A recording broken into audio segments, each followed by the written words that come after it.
The prospect of killing off Special Agent Nick Torres in the NCIS Season 23 finale represents a potential creative misstep of epic proportions for CBS, a move whose timing would be so profoundly misguided that it borders on catastrophic when viewed through the lens of the show's narrative history, character development, and the delicate ecosystem of its cast. The very idea, while mercifully debunked by showrunner Stephen D. Binder, serves as a cautionary tale of how not to handle a beloved character, as it would have squandered a decade of intricate storytelling at the very moment when Torres's journey was reaching its most complex and compelling juncture. Showrunner Stephen D. Binder himself seemed to recognize the folly of such a decision, confirming, "Someone was hit. I can confirm that. I sort of had my fill this season, all of us, of killing people. So I can rule that out," and wisely noting, "When someone's dead, they're dead. It's much more interesting. I'll think back to when Gibbs shot McGee. It's much more fun when someone's alive and been shot than when they're dead. And by fun, I mean, interesting." This perspective underscores the central argument. A death, especially of a character like Torres, is a narrative dead end, whereas the rich, conflict-laden drama of a survivor navigating a web of accusations, betrayals, and broken trust is where the heart of primetime television truly resides. Killing Torres wouldn't just have been a shocking twist, it would have been a disastrously timed creative surrender, a surrender that would have betrayed the character's legacy and left a gaping hole at the center of a team that has already endured more than its fair share of loss. The sheer, abysmal timing of such a decision is what makes it so unconscionable, as it would have come in the same year that Wilmer Valderrama celebrated his monumental 200th episode as the character. This milestone is not a mere statistic, it is a testament to the audience's deep, decade-long investment in Torres, who was introduced in Season 14 as a much-needed shot of adrenaline to fill the void left by Tony Donoso. Over those 10 years, viewers have watched him grapple with the ghosts of his undercover past, his struggles with alcohol, and his deeply complicated romantic history, most notably the unresolved, agonizing departure of Ellie Bishop, a wound that was still being lanced during Season 23 with her startling return. To kill a character on the same night that an actor celebrates 200 episodes is to turn a potential celebration into a funeral, alienating the very fans whose loyalty is being celebrated. Furthermore, this would have been the second major cast death of the season, following the tragic and well-executed exit of director Leon Vance, played by Rocky Carroll, a loss that had already sent seismic shockwaves through the agency. The narrative of NCIS has always been punctuated by loss, from Kate Todd's shocking murder to the departures of Gibbs, Bishop, and others, but the sheer frequency in Season 23 would have tipped the scale from poignant drama to gratuitous tragedy, making the show feel less like a beloved procedural and more like a Grim Reaper's checklist. The emotional fatigue of losing Vance, followed immediately by the potential loss of Torres, would have been a 1-2 punch that the audience, still reeling from the loss of the former director, would likely have found unforgivable.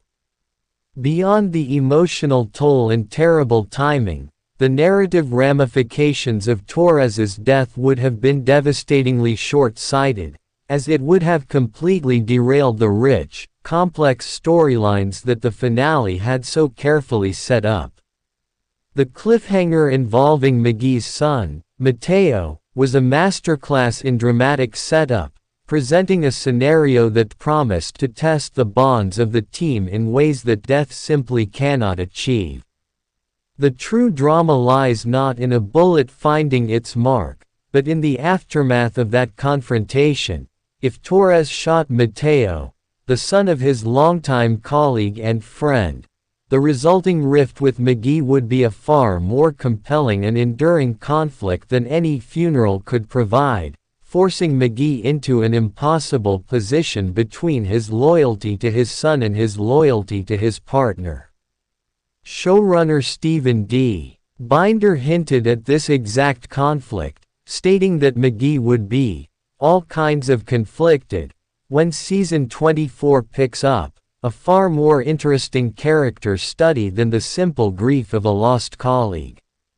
This situation creates a powder keg of drama, where the team, already facing external threats like the bureaucratic machinations of Gabriel LaRoche, must now navigate an internal fracture that threatens their very foundation.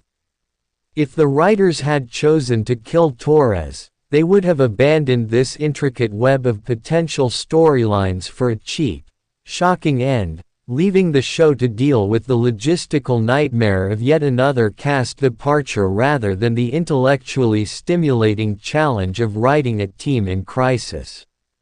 The more interesting and narratively sound path, as Binder implied, was always to keep Torres alive and wrestling with the consequences of his actions.